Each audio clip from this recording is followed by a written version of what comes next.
Hello, Richard Wimblott here. I'm an attorney in Oklahoma, and the title of this video is How to Determine if Oil and Gas is being produced from your Oklahoma minerals, and if so, how to discover who the operator is. Uh, this is relevant only for Oklahoma mineral owners, so if you're outside the state, if you have minerals outside the state, it's really not going to be that helpful. Also, this is not legal, tax, investment advice. This is not a title opinion, and watching this video or posting any questions does not create an attorney-client relationship. With that out of the way, let's get going. Now, the first thing you'll need to do is go to my website, which is www.windlawlaw.com/records. If you're viewing this on another service, I will have comments with a link to this website. So once you're at this website, um, you can scroll down and it talks about counties where you can do some land record research. So I have every county in Oklahoma with links to how you can search those.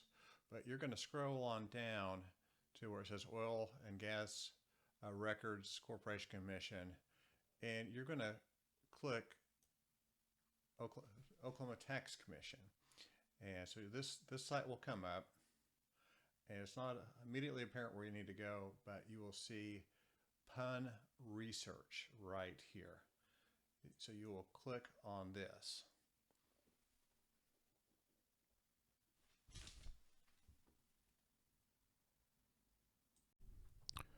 When the page opens, it will say Public PUN Search.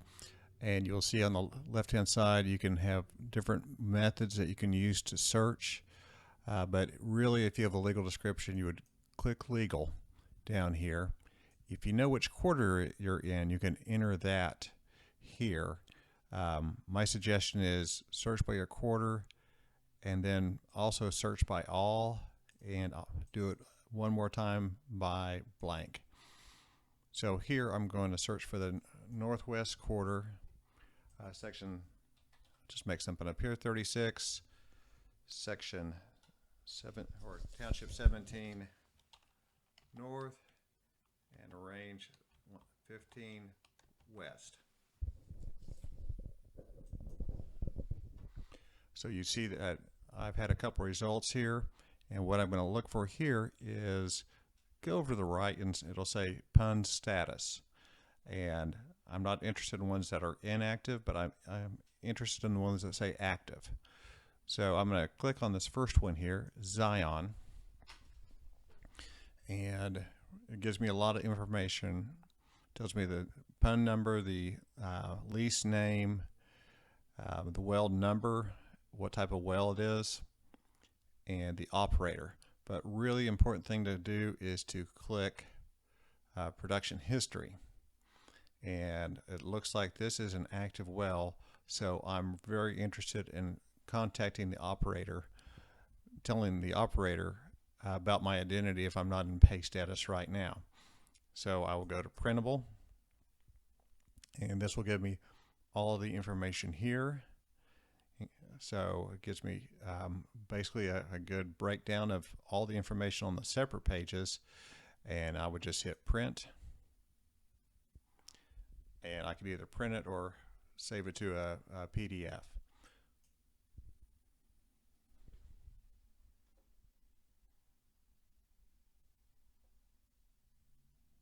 So here we identified the operator as Blake Production Company, and this is who you initially need to write to ask about getting yourself into pay status or to otherwise inquire about the oil and gas well.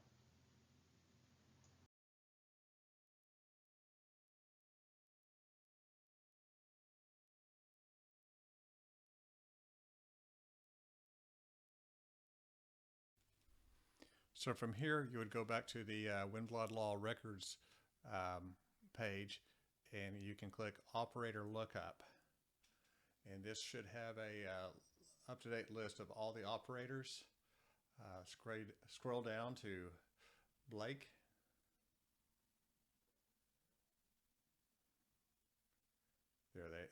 is, and this is who you would need to contact about your oil and gas production. Writing, emails works good. Some places may be able to take phone calls. It's kind of hit and miss depending on how big the company is and kind of what their structure is. Okay, we're not quite done yet, so we need to go back once more and go to the Oklahoma Tax Commission. Again, we're going to go down to the PUN lookup search. This time I'm going to click all, and section 36, 17 north, 15 west. One tip is on the township. Each of these numbers, you need to put 2 digits for the number. So if you're in section 1, you would put 01.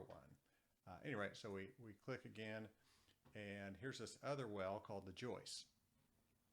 So I'm going to click that. Select we have Devin as the operator.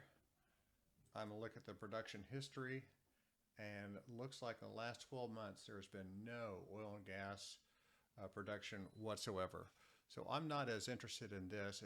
It's good to know it's possible that there's a well drilled, but they're waiting for the for pipelines. But this is drilled way back in 2012, so it's probably not an active one to pursue.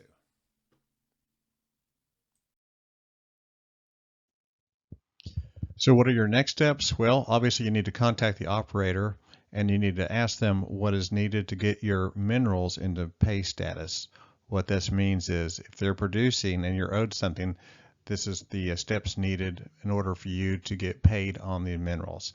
Now, this could be just as simple as giving them a W-9 and your address. They may request a division order, which in Oklahoma is not actually required by law. They may say title is not good and you need to take these steps in order to get into pay status. It may be a probate, it may be an affidavit of heirship, or it may be some other corrective measures that need to take place. When you contact the oil and gas company, there might be several reasons why you are not being paid. First of all, they might not have your contact information. That is something that you can certainly update them, and it's also a good idea to update the Oklahoma County land records where the minerals are located.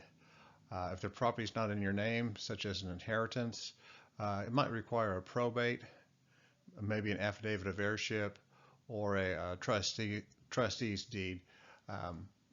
If there's some other reason, they may have some what's called title requirements that they say you need to take care of this before we can release payment to you. And most companies are good at telling you what those are. If you need help with your Oklahoma minerals, probate, estate planning, other issues, my name is Richard Wimblad, attorney licensed in Oklahoma. I'm not licensed in other states, so I won't be able to help you with Kansas, New Mexico, Colorado, etc. But in Oklahoma, I can certainly help you here. If you're viewing this on YouTube, look for my links to my website below. Thanks.